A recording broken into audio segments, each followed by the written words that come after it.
सभी को नमस्कार। हमारे centre government employee weekly magazine number 34 में आप सभी का स्वागत है। ये हमारा एक छोटा सा प्रयास है जहाँ पे हम सेंटर, स्टेट एवं जो पीएसयूज हैं या बैंक्स हैं उनसे रिलेटेड एम्प्लॉयज के लिए जो इम्पोर्टेंट न्यूज़ होती है वो आपके सामने सरल भाषा में लेके आते हैं। तो अगर आपको हमारा प्रयास पसंद आए तो वीडियो को लाइक कीजिए, शेयर कीजिए और चैनल को सब्सक्राइब कीजिए। इस वीक के जो हमारे पास की हाइलाइट्स हैं, फर्स्ट है 8th जो सीपीसी की कमेटी बनने वाली है उसके लिए डेपुटेशन पोस्ट के लिए रिक्रूटमेंट आई है कि आप उसमें as a deputation post apply कर सकते हो। और दूसरा जो मेन सिटीज़ में है एम्प्लॉयज़ जिनको सीजीएचएस के बेनिफिट मिलते हैं उनके लिए जो सीजीएचएस का नया पोर्टल आया है उसकी कुछ इंपॉर्टेंट डिटेल्स हम आपके सामने लेके आए हैं। सबसे पहले 8 सीपीसी से स्टार्ट करते हैं। In front of your screen आप देख सकते हैं 17 अप्रैल 2025 का सर्कुलर है। Ministry of finance, department of expenditure की तरफ से आया है। Filling of the post of 8 central pay commission on deputation basis. जो 8 सेंट्रल पे के लिए जो कमेटी बननी है, जो कमेटी आगे सारा काम करेगी, मोस्टली ये जो कमेटी है ये डिस्कशंस करेगी और उनको फिर ऑन पेपर लेके आएगी और उसके बाद ये फाइनलाइज रिपोर्ट सेटअप करेंगे। तो उसी ये जो कमेटी है, इस कमेटी के अंदर अराउंड 40 पोस्ट हैं, 40 के करीब पोस्ट हैं और उनको गवर्नमेंट अभी डेपुटेशन बेसिस पे हायर कर रही है। मीन्स अलग अलग ऑफिस से जो एक्सपर्ट लोग हैं जिनके पास एक्सपीरियंस है वो लोग यहाँ पे डेपुटेशन पे आ सकते हैं। जो डेपुटेशन के रूल्स रहेंगे वो सिमिलर हैं जो हम प्रीवियस कई वीडियोस में हमारी में डिस्कस कर चुके हैं। ए क्लास के लिए, बी क्लास के लिए, दोनों के लिए हम अपनी वीडियोस में डिस्कस कर चुके हैं। आप हमारी प्रीवियस वीडियोस में जाके देख सकते हैं कि डेपुटेशन के रूल्स क्या है। और इसके अंदर जो पोस्ट की रिक्वायरमेंट है, फर्स्ट ऑफ ऑल जो प्रपोजल है वो बाय पोस्ट जाएगा और जिसमें आपकी लास्ट 5 इयर्स की एनुअल अप्रेजल रिपोर्ट्स जाएगी, विजिलेंस का सर्टिफिकेट जाएगा और ये प्रॉपर चैनल से जाएगा। मीन्स आप इसमें डायरेक्टली अप्लाई नहीं कर सकते। आप इस ऑर्डर का इस नोटिफिकेशन के रेफरेंस में अपने ऑफिस को नोटिफाई करेंगे और फिर वो आपकी एप्लीकेशन को प्रॉपर चैनल के थ्रू इस एड्रेस पे फॉरवर्ड करेंगे। जो पोस्ट है यहाँ पे, पोस्ट हम आपको बता देते हैं। 2 पोस्ट हैं डायरेक्टर और डेप्यूटी डायरेक्टर की और साथ में 3 पोस्ट है अंडर सेक्रेटरी की। तो ये टोटल 5 पोस्ट हो गई। इसके अलावा जो और पोस्ट हैं जिनमें अप्लाई किया जा सकता है, एक पोस्ट है सीनियर सिस्टम एनालिस्ट कंप्यूटर्स के लिए और ये भी गैजेटेड पोस्ट है, तो इसमें लेवल 11 वाले अप्लाई कर सकते हैं। उसके बाद डाक सेवक ऑफिसर और सेक्शन ऑफिसर, इसकी 7 पोस्ट हैं और इसके अंदर लेवल 8 टू लेवल 10 के अंदर आने वाले एम्प्लॉइज स्टेट के हों, सेंटर के हों या यूनियन टेरिटरीज को हों, वो भी अप्लाई कर सकते हैं। उसके बाद असिस्टेंट सेक्शन ऑफिसर लेवल 7 की पोस्ट है, ग्रुप बी, नॉन गैजेटेड, और इसके अंदर भी अगेन सेम सेंट्रल और स्टेट गवर्नमेंट और यूनियन टेरिटरी से अप्लाई किया जा सकता है। पर्सनल सेक्रेटरीज की और पर्सनल प्राइवेट सेक्रेटरीज की 6 पोस्ट हैं टोटल और ये ग्रुप ए और बी के अंदर गैजेटेड और नॉन गैजेटेड के अंदर आएंगी। और साथ में पीए, पर्सनल असिस्टेंट और स्टेनोग्राफर, इनकी पोस्ट हैं 11 पोस्ट हैं टोटल। उसके बाद और ये जो कैशियर होता है उनकी 2 पोस्ट हैं एंड लास्ट में जो ड्राइवर है उनकी 3 पोस्ट है और एक और है एमटीएस की भी 3 पोस्ट है। और जो एमटीएस की पोस्ट है स्पेसिफिकली इनके लिए एज सच कुछ ज़्यादा रिक्वायरमेंट नहीं मांगी गई है कि आप वर्किंग होने चाहिए और आपकी मेट्रिकुलेशन होनी चाहिए, दैट्स इट।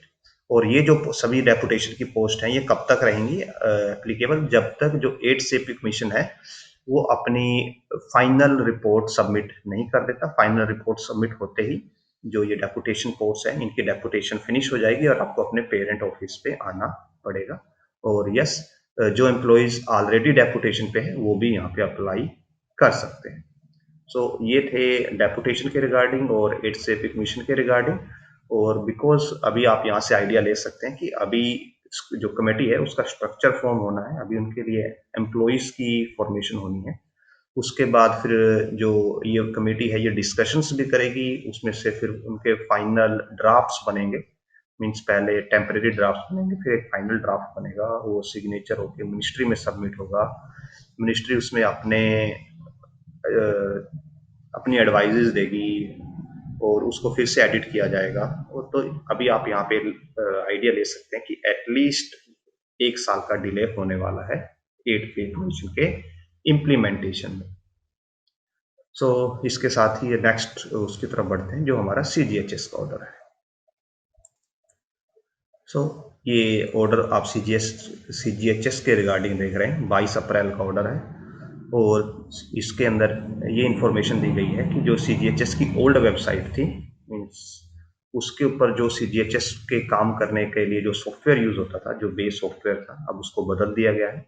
अब CDAC के द्वारा जो एक नया सॉफ्टवेयर जो डेवलप किया गया है, अब से वो यूज किया जाएगा। और उसके लिए जो वेबसाइट है, वेबसाइट में भी थोड़े चेंज होंगे और ये 28 अप्रैल 2025 से ऑपरेशनल हो जाएगा।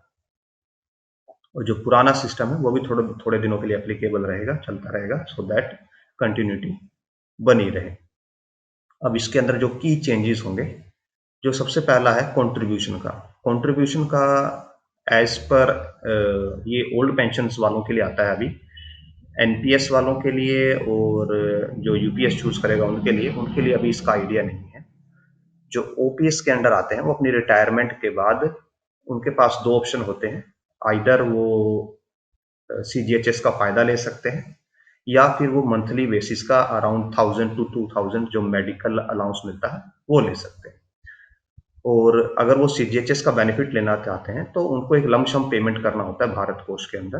तो पहले प्रोसीजर ये था कि आप पहले वो पेमेंट भारत कोष के अंदर कीजिए, वहां से आपको एक एक्नॉलेजमेंट सीरियल नंबर मिलेगा या रिसिप्ट नंबर मिलेगा, फिर वो आपको CGHS की वेबसाइट पे वहां पे सबमिट करना होता था, फिर उसका वेरिफिकेशन होता था। बट अभी क्या कर दिया गया है कि वो ऑटो वेरिफिकेशन होगा, भारत कोष की जो आपकी पेमेंट है उसको मैन्युअली वेरीफाई करने की जरूरत नहीं पड़ेगी। और साथ में ये भी मेंशन किया गया है कि 27 अप्रैल 2025 से पहले की जो भी एप्लीकेशन है जिनके अंदर पेमेंट्स नहीं हुई हैं उनको ऑटोमेटिकली लैप्स माना जाएगा और उनको सारा प्रोसीजर दोबारा से करना पड़ेगा और वो अब ऑटो वेरिफिकेशन के अंडर आएंगी। और साथ में जो CGHS की वेबसाइट है, जो पहले cghs.gov.in थी, अब उसको चेंज कर दिया गया cghs.mohfv.gov.in, तो ये भी थोड़ा चेंज आया है। और 26 को सभी CGHS ऑफिस बंद रहेंगे। नाउ CGHS के अंदर जो वेरिफिकेशन होगी कि आप किस डिपार्टमेंट से हैं, वो अब आपकी पे स्लिप के अंदर जो PAO मेंशन होता है, पे एंड अकाउंट्स ऑफिस, और DDO, drawing and disturbance office, disbursing office, तो इनसे अब आपके एम्प्लॉयमेंट की या आपके किस ऑफिस से आप आते हैं उसकी पहचान की जाएगी। एंड जिनके पास CGHS के ऑनलाइन अकाउंट्स हैं, जो ऑनलाइन यूज़ करते हैं, तो उनके जो पासवर्ड्स हैं वो सभी रीसेट होंगे। तो जब वो लॉगिन करेंगे अभी उनको सभी को उसको रीसेट करना पड़ेगा। और अब आपका CGHS कार्ड आपके पैन कार्ड के साथ लिंक रहेगा। मीन्स इससे एक तो डुप्लीकेसी खत्म हो जाएगी और जो आपकी पेमेंट्स हैं वो डायरेक्टली यहाँ पे आइडेंटिफाई ईजिली की जाएंगी। और उसके साथ ही एक जो मेजर बेनिफिट है एम्प्लॉइज के लिए, कि अगर अभी आपको कार्ड को ट्रांसफर करवाना होता था, डिपेंडेंट को एडिशन करवाना होता था या आपको चेंज करवाना होता था, तो उस सब में आपको क्या करना होता था कि आपको अपने ऑफिस से सारा अप्रूवल लेके और फिर इसको ऑफलाइन सबमिट करना होता था। अब इस पूरे प्रोसेस को ऑनलाइन करने के लिए बोला गया है एज पर दिस ऑर्डर कि ये सारा process dependent addition, card transfer सब ऑनलाइन हो जाएगा। तो अब आपको ऑफलाइन चीजें करने की जरूरत नहीं पड़ेगी। एंड अगेन लास्ट में यही मेंशन है कि जिनकी पेमेंट नहीं हुई है 27 अप्रैल 2025 तक, उनको अब फ्रेश एप्लीकेशन स्टार्ट करनी होगी। सो ये था CGHS के रिगार्डिंग जो इम्पोर्टेंट इन्फॉर्मेशन थी, और जो CGHS का मेजर सिटीज में बेनिफिट उठा रहे हैं उनके लिए इम्पोर्टेंट इन्फॉर्मेशन।